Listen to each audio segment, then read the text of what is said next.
और सीधा इस वक्त की बड़ी खबर का रुख करें। बड़ी खबर त्रिपुरा से आपको बता दें, जहां 8 जिलों की सभी 60 विधानसभा सीटों पर चुनाव आज हो रहा है। सुबह 7 बजे से वोटिंग शुरू हो चुकी है। कड़ी सुरक्षा के बीच मतदाता यहां पर अपने अपने पोलिंग बूथ तक पहुंच रहे हैं वोट डालने के लिए, वोट कास्ट करने के लिए। इस साल विधानसभा चुनाव में 31 महिलाओं सहित कुल 259 उम्मीदवार मैदान में हैं। बता दें कि सीएम माणिक साहा का सीधा मुकाबला कांग्रेस के आशीष कुमार साहा से है। 2 मार्च को त्रिपुरा विधानसभा चुनाव के नतीजे आएंगे। मनोज्ञा हमारी सहयोगी लाइव जुड़ रही है इसी खबर पर। मनोज्ञा, वोटिंग शुरू हो चुकी है, फिलहाल क्या तस्वीर आप देख पा रही है वहां?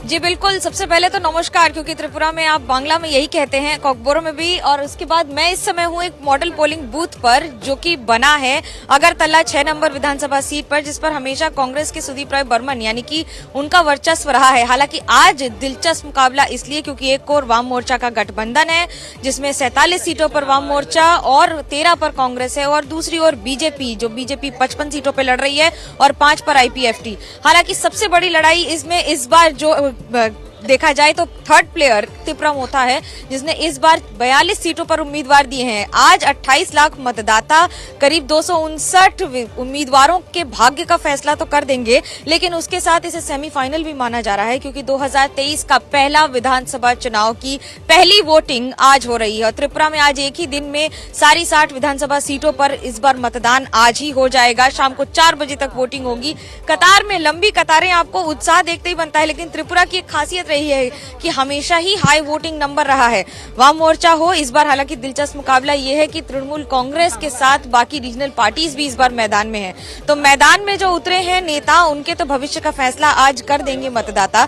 लेकिन दिलचस्प होगा देखना कि कौन जीतेगा कौन हारेगा, क्योंकि 2018 में पहली बार ऐसा हुआ था जब वाम मोर्चा के 25 वर्ष के दुर्ग को बीजेपी ने 44% वोट हासिल करके धराशायी कर दिया था। तो क्या इस बार रिपीट कर पाएगी बीजेपी, या फिर सेंध लगा देगी वाम मोर्चा, तृणमूल कांग्रेस और तिपरा मोथा? आपसे मैं दूसरा सवाल पूछूं उससे पहले मैं एक बात का यहाँ पर जिक्र करना चाहूंगी। जिस तरह से आपने कहा कि ये मॉडल पोलिंग बूथ है, तो वाकई ऐसा ही नजर आ रहा है, क्योंकि ऐसा बहुत कम देखने को मिलता है कि जब पहले ही घंटे में इतनी बड़ी संख्या में मतदाता पहुंचे हों अपना मतदान करने के लिए। जी बिल्कुल, और मैं आपको इस मॉडल पोलिंग बूथ की एक खासियत भी बता दूं कि अगर मैं सूरजदास से कहूं आपको दिखाएं कि ये गृह मंत्रालय यानी कि मिनिस्ट्री ऑफ होम अफेयर्स के अंडर आता है।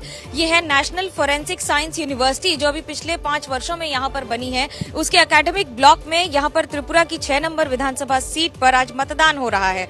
लेकिन इसके अलावा ये तो आप अर्बन वोटर्स की बात कर रहे हैं, जब आप ग्रामीण इलाकों में जाते हैं तो इससे ज्यादा लंबी कतारें मिलती हैं, इससे ज्यादा लोग यहाँ पर इंतजार करते हुए मिलते हैं। और मैं ये आपको बता रही हूँ कि ये तो 7 बजे के बाद की बात है। सुबह 6 बजे से यहाँ पर इसी तरह से कतार में लगकर लोग इंतजार कर रहे थे अपने मत का प्रयोग करने का। इसको आप जागरूकता कह लीजिए, इसको आप चुनाव आयोग की सफलता कह लीजिए, या फिर स्थानीय एक फॉर्मूला जो हमेशा रहा है। लेकिन ये आपको कतार के पे यहाँ से लेके गेट तक, जहां तक आपको नजर जाएगी वहां तक एक ही पोलिंग बूथ के लोग आपको दिख जाएंगे, और एक नहीं सैकड़ों यहाँ पर दोनों तरफ पुरुष और महिलाएं। अब 28 लाख मतदाता आज जब फैसला करेंगे, तो त्रिपुरा के चुनाव के साथ ये बात सिर्फ पूर्वोत्तर भारत के पहले चुनाव की नहीं है, बल्कि आज कद्दावर नेताओं के भी भाग्य का फैसला हो जाएगा। केंद्रीय मंत्री 75 वर्ष के इतिहास में त्रिपुरा से पहली महिला केंद्रीय मंत्री बनी प्रतिमा भौमिक आज धानपुर सीट से विधानसभा चुनाव लड़ रही हैं, अपना भाग्य आजमा रही है। और धानपुर सीट की खासियत यह है कि उस सीट पर कभी भी कांग्रेस या लेफ्ट छोड़कर बीजेपी नहीं जीती है। 2018 में भी प्रतिमा भौमिक ने उसी सीट से चुनाव लड़ा था और हार गई थी। इस बार दोबारा मैदान में है। डॉक्टर माणिक साहा अगरतला की ही सीट से मैदान में है, जो कि मुख्यमंत्री हैं।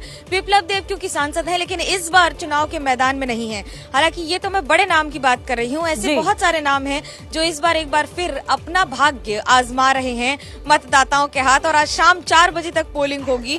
गर्मी बहुत हो जाती है, मानिए ये फरवरी का मौसम है, लेकिन सुबह और शाम को हल्की हल्की मीठी ठंडक है, लेकिन दोपहर में तापमान 25 से 30 डिग्री सेल्सियस चला जा रहा है। लेकिन फिलहाल मतदाताओं की जो लंबी कतारों में यहाँ पर लगे हुए हैं अपना वोट देने के लिए। आगे भी आपसे मनोज्ञा पूरी अपडेट लेते रहेंगे चुनाव से जुड़ी हुई। फिलहाल शुक्रिया इस पूरी